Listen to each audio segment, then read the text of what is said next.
Selamat datang di Pojok Santai. Sebelum Anda mendengarkan audiobook ini, kami menginformasikan bahwa channel ini adalah review audio dari buku yang ada di Indonesia. Untuk membaca keseluruhan buku ini, kami menyarankan membeli buku aslinya di toko buku kesayangan Anda, baik offline maupun online. Keberadaan channel ini dimaksudkan untuk membantu Anda mendapatkan pengetahuan dari buku-buku kesayangan Anda. Jangan lupa untuk subscribe, like, dan komen.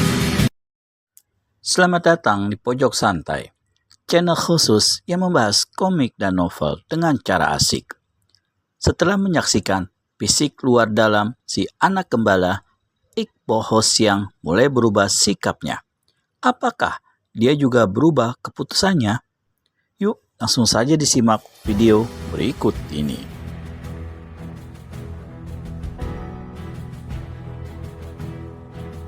Menyaksikan guru mereka bermain-main begitu rupa, keduanya tertawa gelak-gelak.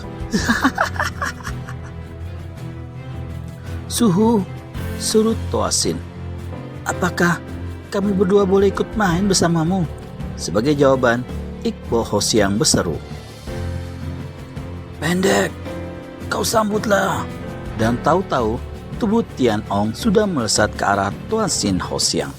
Dan kakek-kakek ini dengan gembira menyambut tubuh yang terlempar itu dengan kaki kirinya. Tubuh Tian Ong melayang ke arah Lo Sam Hosiang. Begitulah seterusnya. Tiga kakek-kakek kebelingnya dari Gunung Naga itu telah asyik dengan permainan bolanya. Tidak peduli lagi akan jerit ketakutan si bocah, apalagi terhadap Kiat Bo Hosiang. Kiat Bo Hosiang yang menyaksikan hal itu cuma bisa geleng-geleng kepala. Gila, dasar manusia gila, katanya dalam hati. Namun diam-diam, dia gembira sekalipun suhengnya tidak mengatakan apakah dia mau mengambil Song Tian Hong menjadi muridnya. Namun secara tidak langsung dengan cara main bola seperti itu, Iqbal Hosiang telah menyatakan bahwa dia berkenan dengan bocah itu. Dengan senyum puas, Kiat Bo Hosiang berkelebat pergi meninggalkan puncak Liangshan. 12 tahun kemudian. Pada permulaan abad ke-15, daratan Tiongkok sebelah utara jatuh ke dalam cengkraman bangsa Mongol. Penjajahan oleh bangsa manapun juga atas bangsa lain pastilah mendatangkan penderitaan. Dan yang paling sengsara seperti biasanya ialah rakyat jelata. Di mana-mana, kaum penjajah yang berkuasa melakukan pemerasan, perkosaan, penindasan, dan 1001 macam tindakan sewenang-wenang lainnya. Pemerintah Tiongkok di selatan yang pada masa itu beribu kota di Nanking tidak bisa berbuat apa-apa menghadapi kaum penjajah. Selain selatan memang memiliki bala tentara dan persenjataan lemah, roda pemerintahan pun sudah kacau balau centang perentang. Mulai dari kaisar sampai pada pejabat-pejabat yang terendah di desa-desa sibuk memupuk kekayaan, harta dan uang, tanah dan sawah. Dalam pada itu, mereka terlena pula dalam bujuk rayu perempuan-perempuan cantik hingga mana pula akan terpikir untuk membebaskan negeri di utara dari tangan penjajah Mongol. Pedih sakitnya penderitaan yang melanda lambat laun merupakan cambuk bagi rakyat jelata untuk bersatu dan secara diam-diam menyusun kekuatan. Kekuatan tersebut dibagi dua.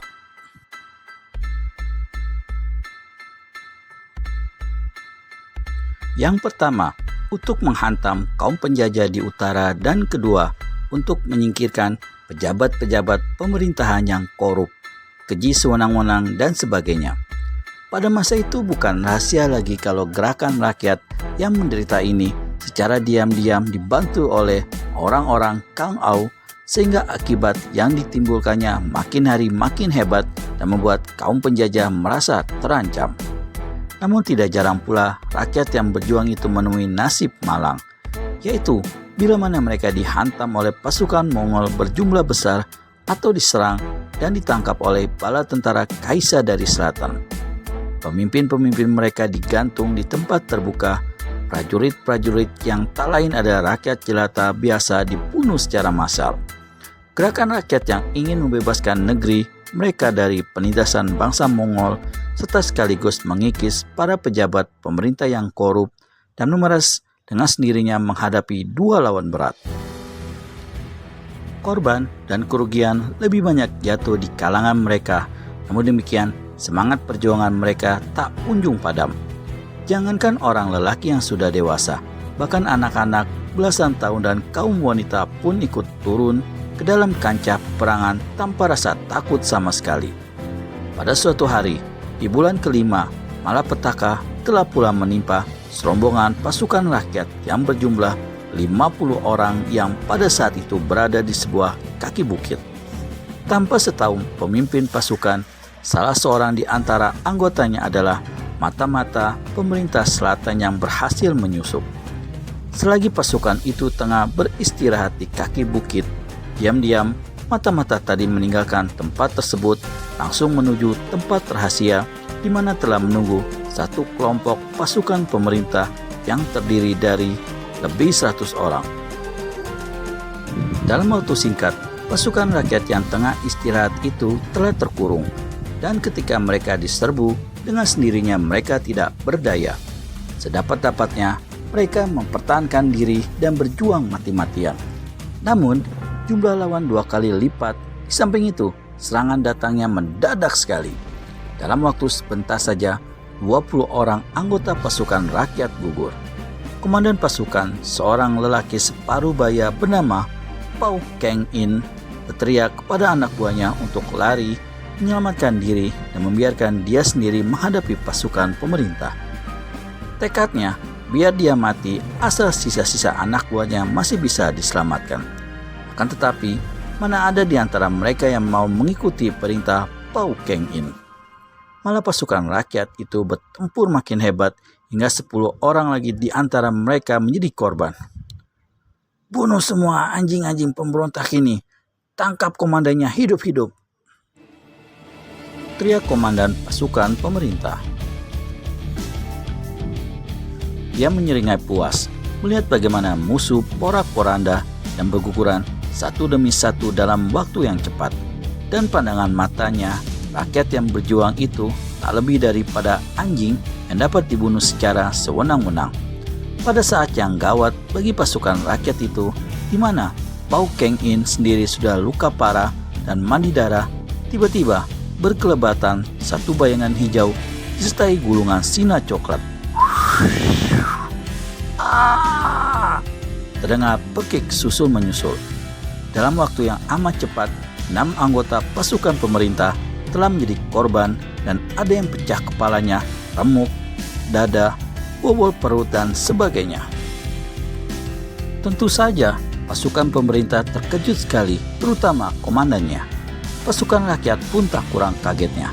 Namun karena menduga ada orang Kang Ao yang telah turun tangan membantu mereka, meskipun mereka belum melihat jelas siapa adanya orang itu, karena saking cepatnya gerakannya, maka kembali mereka jadi bersemangat dan menempur lawan berjumlah besar itu dengan hebatnya. "Iblis dari mana yang berani mencari mati di sini?" berteriak komandan prajurit pemerintah. Namanya Chu Lai Seng. Berbadan tinggi tegap, bermata sedikit juling, dan punya tampang garang, lengkap dengan kumis melintang serta cambang bau. Bayangan hijau yang mengamuk tidak menyauti, malah berkelebat makin cepat. 8 orang lagi pasukan pemerintah berjungkalan mati. Kawan-kawan yang lain jadi gentar dan tak berani didekati bayangan hijau itu. Sebaliknya, kelelahan mereka itu merupakan sasaran baik bagi prajurit rakyat. Gak banyak di antara mereka berhasil ditewaskan. "Setan alas!" maki Chu Lai Seng marah sekali. Saat itu dia masih duduk di atas punggung kudanya. Dengan tangan kanan dirampasnya pedang anak buahnya yang terdekat. Perlu diketahui, Chu Lai Seng ini seorang yang amat lihai dalam ilmu menyambitkan berbagai macam senjata. Sekali tangannya mencari sasaran, pastilah tak akan meleset. Begitu tangan kanannya memegang pedang, segera senjata ini dilemparkan dan melesat deras ke arah bayangan hijau yang tengah memporak-porandakan pasukan pemerintah. Chu Laiseng sudah dapat membayangkan bagaimana tubuh bayangan hijau itu akan tertembus oleh pedang yang dilemparkannya. Namun alangkah kagetnya komandan pasukan ini sewaktu menyaksikan senjata yang dilemparkannya itu malah ditangkap oleh lawan dengan tangan kirinya. Dan dengan memegang senjata ini di tangan kirinya, si bayangan hijau mempergunakannya untuk membabat musuh kian kemari, dan dalam waktu singkat makin banyaklah anggota pasukan pemerintah yang tewas. Siapakah si bayangan hijau itu?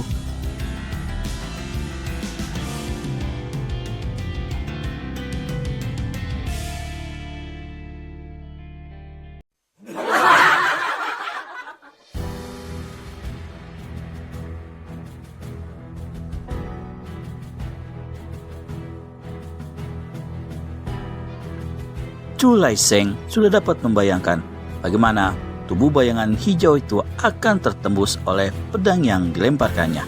Namun alangkah kagetnya komandan pasukan ini sewaktu menyaksikan senjata yang dilemparkannya itu malah ditangkap oleh lawan dengan tangan kirinya. Dan dengan memegang senjata ini di tangan kirinya, si bayangan hijau mempergunakannya untuk membabat musuh kian kemari. Dan dalam waktu singkat, makin banyaklah anggota pasukan pemerintah yang tewas. Chu Laiseng maklum kini bahwa dia berhadapan dengan seorang lawan yang berkepandaian amat tinggi dan memiliki ginkang luar biasa. Hingga dia sendiri pada sampai saat itu tidak dapat jelas melihat siapa adanya bayangan hijau itu. "Mundur semua!" teriak Chu Laiseng. Prajurit-prajurit pemerintah yang memang sudah sejak tadi merasa ngeri tanpa disuruh 2 kali terus saja melompat mundur. Di pihak pasukan raya, Pao Keng-in memberi isyarat agar anak buahnya tidak terus memburu musuh. Dia sendiri yang saat itu terluka parah amat kagum melihat kehebatan bayangan hijau. Dengan dipapah oleh seorang anak buahnya, dia menyaksikan apa yang terjadi selanjutnya. Saat itu Chu Laiseng telah melompat turun dari kudanya. Dengan satu gerakan enteng, tahu-tahu sudah berada 5 langkah di hadapan bayangan hijau. Trak. Dan ketika bayangan hijau ini menghentikan gerakannya yang luar biasa cepatnya itu, Chu Laiseng dan semua orang yang ada di situ jadi melotot dan ternganga. Mereka semua melengak kaget. Betapa tidak, si bayangan hijau yang kini tegak tak bergerak di tengah kalangan pertempuran itu nyatanya adalah seorang gadis berparas elok jelita. Rambutnya hitam panjang dan digelung di atas kepala dengan sepasang cambang halus meliuk di kedua pipinya. Menurut perkiraan, paling banyak gadis ini baru berusia sekitar 17 tahun. Secantik dan semudah itu sudah memiliki kepandaian yang hebat. Siapa orang yang menyaksikan tak akan melengak kaget. "Nona, kau telah menurunkan tangan ganas terhadap prajurit-prajurit kaisar. Terpaksa aku harus menangkapmu dan membawamu ke kota raja," berkata Chu Laiseng dengan nada keren dan keras. "Aku? Kamu mau menangkap aku?" Si gadis menjawab lalu tertawa merdu sekali.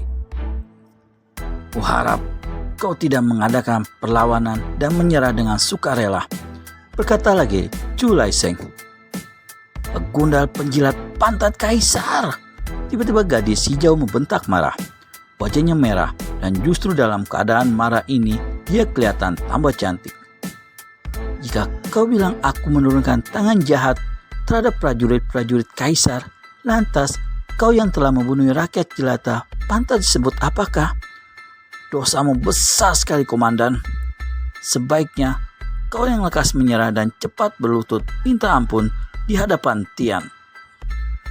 Karena kalau kau terlalu banyak mulut, aku tak segan-segan mengirimmu ke akhirat." Chu Laiseng tertawa sinis. Dia telah menyaksikan kehebatan gadis itu, tapi jangan kira dia merasa takut.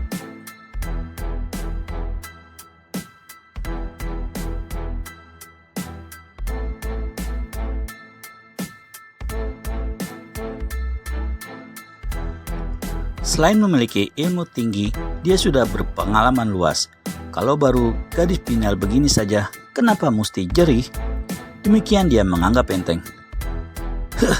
"Jika kau tahu menyerah secara baik-baik. Jangan salahkan kalau aku menurunkan tangan kasar. Chu Lai Sheng mengeluarkan ancaman yang disambut oleh sang nona dengan tertawa mengejek. Majulah, aku mau lihat sampai di mana kehebatan segala manusia pepesan kosong macam kau. Dimaki pepesan kosong begitu rupa di hadapan sekian banyak orang dan anak buahnya sendiri betul-betul merupakan penghinaan luar biasa bagi Chu Lai Sheng. Dengan didahului bentakan dahsyat, komandan pasukan ini meloncat sebat ke arah nona berbaju hijau dan saat itu juga berkibarlah sinar putih menyilaukan. Inilah sinar senjata di tangan Chu Lai Sheng, yaitu sebuah ruyung perak. Nona baju hijau. Pao Keng In, komandan pasukan rakyat bersuruh, "Kau hati-hatilah, dia lihai sekali." Memang, Pao Keng In mengetahui betul kalau Chu Lai Sheng berkepandaian tinggi dibandingkan dengan dirinya masih ketinggalan jauh. Meskipun tadi dia sudah menyaksikan kehebatan si nona, namun tetap saja dia khawatir. Karena kalau sampai Chu Lai Sheng menang, bukan saja dia dan seluruh anggota pasukannya akan dibunuh, tapi nasib si nona pun akan jauh lebih buruk. Pao Keng In cukup mengenal kebejatan para anggota pasukan kaisar pada masa itu, apalagi komandan-komandan mereka. Tapi nona baju hijau justru malah tertawa mendengar peringatan itu. Dia menjura pada Pao Keng In dan berkata, "Terima kasih ya atas peringatanmu. Kau lihat sajalah bagaimana aku menghajar manusia kecoa yang tidak berguna ini." Sambil menjura tadi, dengan acuh tak acuh nona itu gerakan tongkat kayu di tangan kanannya ke atas Chu Lai Sheng yang saat itu tengah melancarkan serangan hebat, menjadi amat terkejut ketika tiba-tiba dirasakannya ada sambaran angin dingin menderu ke arah lengannya. Komandan yang berpengalaman ini segera maklum kalau lawannya memiliki tenaga dalam yang jauh lebih lihai dari dia. Karenanya, cepat kilat Chu Lai Sheng rubah gerakannya, patahkan serangan pertama dan menyusul dengan serangan ruyung ke arah kaki sang nona. Tapi lawan ternyata sudah mengetahui lebih dulu gerakannya. Karena begitu ruyung perak menyambar ke bawah si nona, segera melintangkan tongkat kayunya ke arah yang sama. Selain tak menyangka kalau lawan akan menolong gerakannya seperti itu, Chu Lai Sheng pun kelewat yakin bahwa ruyung peraknya lebih ampuh. Karenanya, dia tidak berusaha menghindarkan bentrokan senjatanya dengan tongkat lawan yang hanya terbuat dari kayu coklat. Tapi apa yang terjadi kemudian membuat Chu Lai Sheng berseru tegang dan dengan muka pucat. Apa? Pada saat bentrokan senjata terjadi, ruyung perak di tangan komandan itu patah dua dan mencelat mental. Buak! Sedang tongkat kayu yang dianggap remeh oleh Chu Lai Sheng ternyata tidak cacat barang sedikit pun. Dalam keadaan sang komandan masih kaget begitu rupa, nona baju hijau yang sampai saat itu di tangan kirinya masih memegang pedang yang tadi dilemparkan oleh Chu Lai Sheng sudah memburu ke depan, kirimkan satu tebasan kilat. Dan teras. Chu Lai Sheng menjerit keras. Darah mancur dari tangan kanan yang kini sudah terbabat putus. Sekarang, lekaslah kau menghadap Tuhan untuk mempertanggungjawabkan dosa-dosamu. Berseru si nona, seraya tusukan pedang di tangan kirinya tepat ke jantung si komandan. Hanya 1 senti saja lagi, ujung pedang akan menembus dada Chu Lai Sheng. Tiba-tiba terdengar bentakan marah. Bai Hun, lagi-lagi kau. Satu bayangan putih berkelebat dan tahu-tahu pedang di tangan kiri sang dara terdorong ke samping dan selamatlah Chu Lai Sheng dari kematian. Nona berbaju hijau palingkan muka dan berubahlah parasnya. Lalu gadis ini cepat jatuhkan diri berlutut pada seorang kakek-kakek berpakaian putih yang tegak di hadapannya. Suhu, Bai Hun, berapa kali aku sudah bilang jangan melakukan pengacauan, jangan berani menentang alat-alat kerajaan. Si kakek berkata dengan nada keras.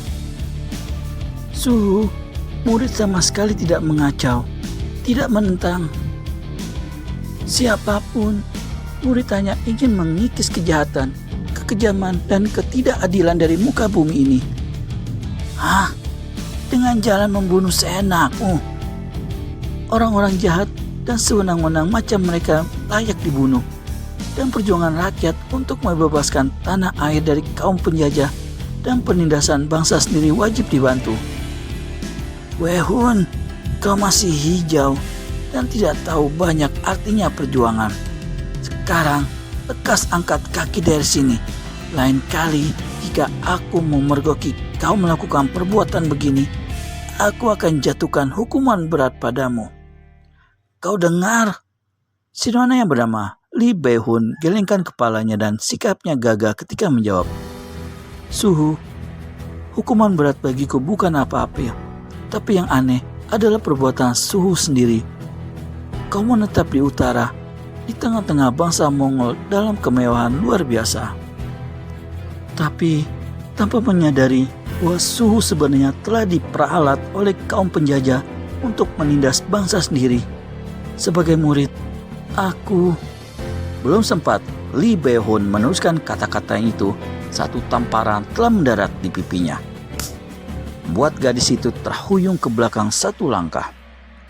Keseluruhan wajahnya menjadi merah mengetam, bukan karena sakit, tapi karena tak percaya kalau suhunya sendiri yang telah mendidik dan merawati selama belasan tahun tega menamparnya seperti itu di hadapan sekian banyak mata. Bagaimana kelanjutan kisah heroik Li Bei-hun dengan gurunya?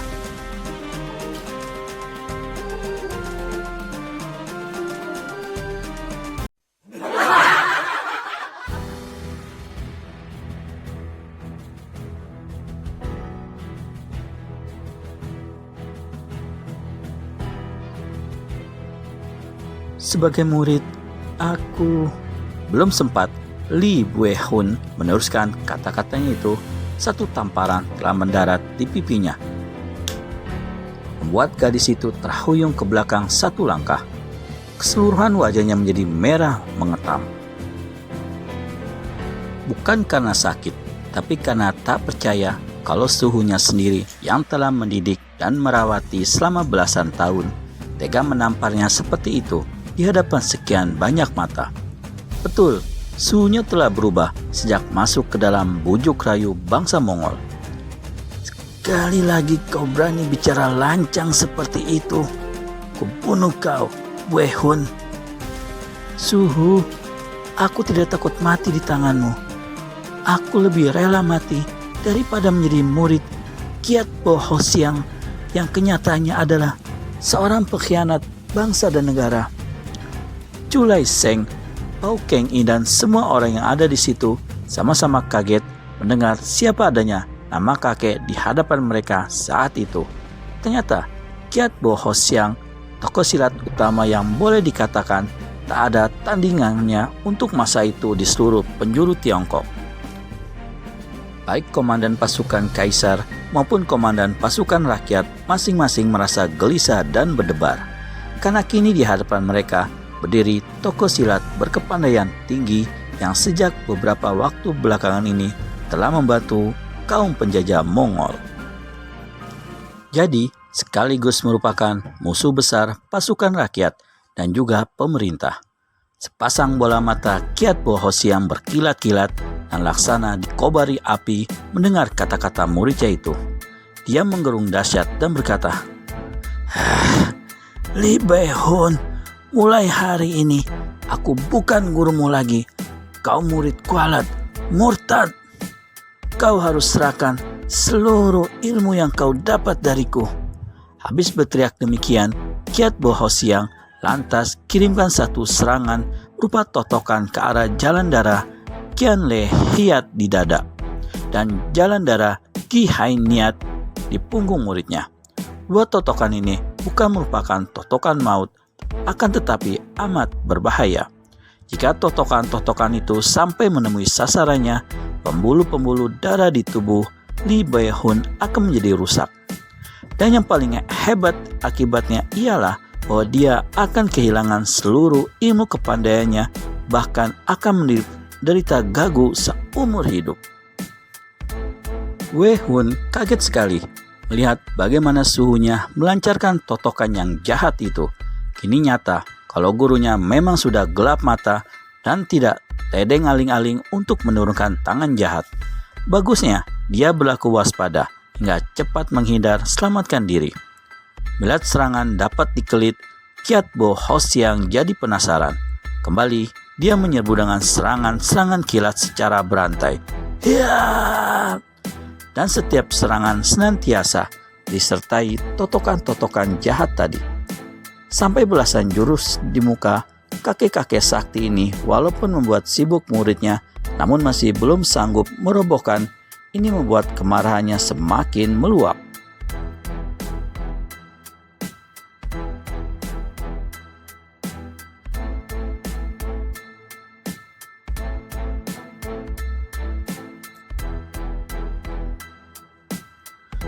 Perempuan sialan, menyesal aku mengambilmu jadi murid.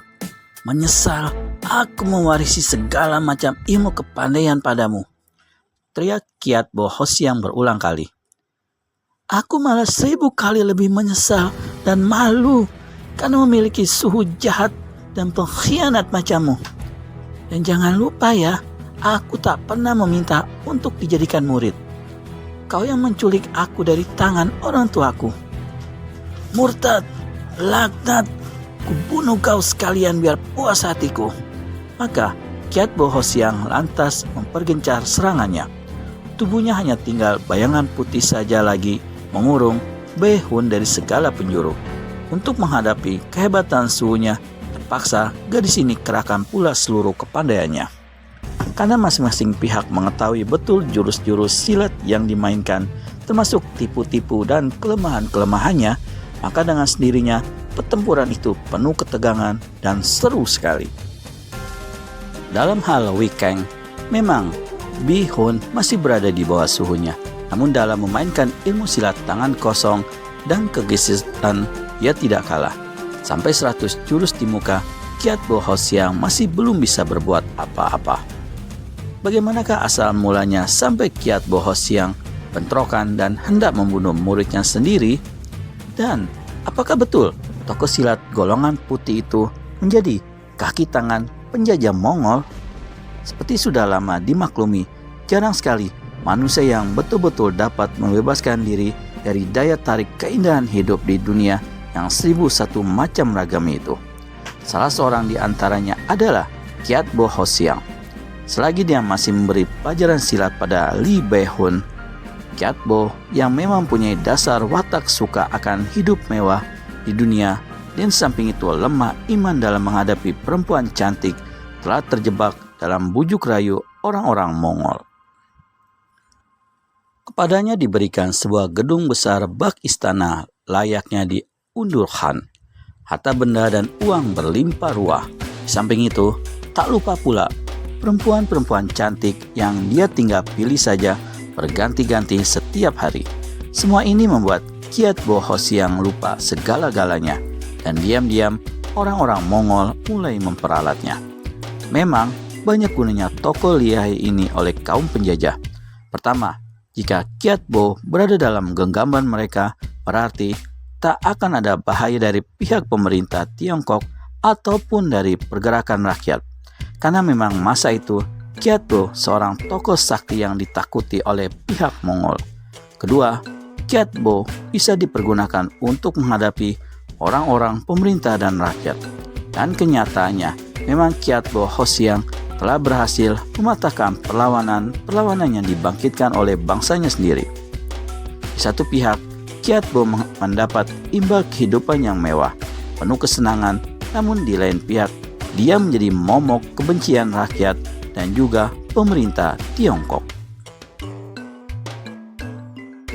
Salah satu dari orang yang membencinya ialah muridnya sendiri, Li Behun, yang telah digemblengnya selama lebih dari 10 tahun. Gadis yang baru meningkat usia 17 ini, begitu memulai pengelanaannya di dunia Kang Au, telah dihadapkan dengan kenyataan pahit, yaitu gurunya ternyata adalah seorang pengkhianat yang menjadi kaki tangan penjajah Mongol dan diperalat untuk menghancurkan rakyat serta pemerintahannya sendiri. Sedangkan dia sendiri yang walaupun masih muda, tapi dapat membedakan mana yang betul dan mana yang salah, telat memilih untuk berpihak perjuangan rakyat tertindas. Karenanya, dalam petualangannya, gadis ini berulang kali membantu pasukan rakyat, dan di samping itu, setiap dia mendengar ada pejabat-pejabat pemerintah di daerah-daerah yang berlaku keji serta semena-mena, pastilah dia turun tangan untuk menghukum pejabat itu. Sekali dua kali diberi peringatan, tapi bila masih tidak mau insyaf, Bae-hun tak segan-segan untuk menebas batang lehernya. Dalam melakukan hal yang dianggapnya sebagai tugas kewajiban itu, tentu saja Bae-hun mendapat tantangan dan menghadapi lawan-lawan berat. Dan salah satu di antaranya adalah gurunya sendiri, yakni Kyatbo Hosyang. Sebelumnya, Kyatbo Hosyang telah memberi peringatan keras pada muridnya itu dan untuk tidak ikut campur dalam kekalutan yang berkecamuk akhir-akhir ini. Namun, Bae-hun tak mau peduli karena dia yakin apa yang dilakukannya adalah benar. Dia sadar ilmu kepandaian yang dimilikinya bukanlah untuk membuat dia menjadi beo atau melepas tangan ataupun melakukan perbuatan-perbuatan yang salah, tapi justru guna menolong orang-orang yang tertindas untuk kebaikan dan membela keadilan serta kebenaran. Dan nyatanya, hari ini kembali dia dipergoki oleh subangnya ketika membela pasukan rakyat yang hendak dimusnahkan oleh pasukan pemerintah Tiongkok di bawah komandannya yang bernama Chu Laiseng. Sekali ini, Kyatbo Hosyang sudah jauh tersesat hingga dia mempunyai tekad keji untuk mencelakakan muridnya sendiri, membuat Bae-hun menjadi cacat seumur hidupnya. Akan tetapi, karena sampai begitu jauh, ia masih belum sanggup menyerangkan dua totokan ganas itu ke tubuh muridnya yang dianggapnya murtad laknat. Di samping itu, ucapan-ucapan Bae-hun betul-betul membuat ia gelap mata. Maka dalam sesatnya, Kyatbo memutuskan untuk membunuh saja gadis itu. Li Bae-hun tersirap darahnya ketika melihat tiba-tiba suhunya mengeluarkan senjatanya yang hebat, yakni tongkat baja yang kedua ujungnya bercagak. Suhu, orang-orang Mongol betul-betul telah membuat kau jadi buta mata dan hati serta pikiran. Insyaallah Suhu, berseru Bae-hun. Tapi seruan itu justru membuat Kyatbo Hosyang jadi semakin naik pitam. Tongkat bajunya berkiblat, sinar putih menderu-deru menyilaukan. Bae-hun terpaksa keluarkan tongkat kait coklatnya yang tadi telah diselipkannya di pinggang. Bagaimana kelanjutan pertarungan guru dan murid yang mendebarkan ini? Jangan sampai kelewatan. Segera subscribe dan tekan tombol lonceng untuk mendapat notifikasi video terbaru dari kami. Terima kasih dan sampai bertemu kembali.